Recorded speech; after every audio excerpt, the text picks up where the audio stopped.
کراچی کے علاقے گلشن اقبال میں سی ٹی ڈی موبائل پر دستی بم حملے میں 2 اہلکار زخمی ہو گئے۔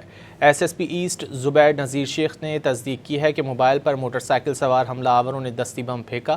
حملے کے بعد افسران سمیت پولیس نفری موقع پر پہنچی۔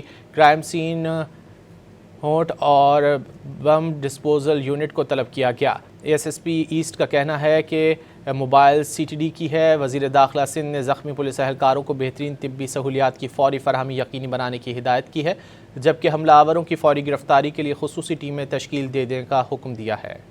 کراچی کے علاقے گلشن اقبال میں سی ٹی ڈی موبائل پر دستی بم حملے میں 2 اہلکار زخمی ہو گئے۔ ایس ایس پی ایسٹ زبیر نذیر شیخ نے تصدیق کی ہے کہ موبائل پر موٹر سائیکل سوار حملہ آوروں نے دستی بم پھینکا۔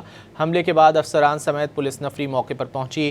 کرائم سین ہونٹ اور بم ڈسپوزل یونٹ کو طلب کیا گیا۔ ایس ایس پی ایسٹ کا کہنا ہے کہ موبائل سی ٹی ڈی کی ہے۔ وزیر داخلہ سندھ نے زخمی پولیس اہلکاروں کو بہترین طبی سہولیات کی فوری فراہمی یقینی بنانے کی ہدایت کی ہے، جبکہ حملہ آوروں کی فوری گرفتاری کے لیے خصوصی ٹیمیں تشکیل دینے کا حکم دیا ہے۔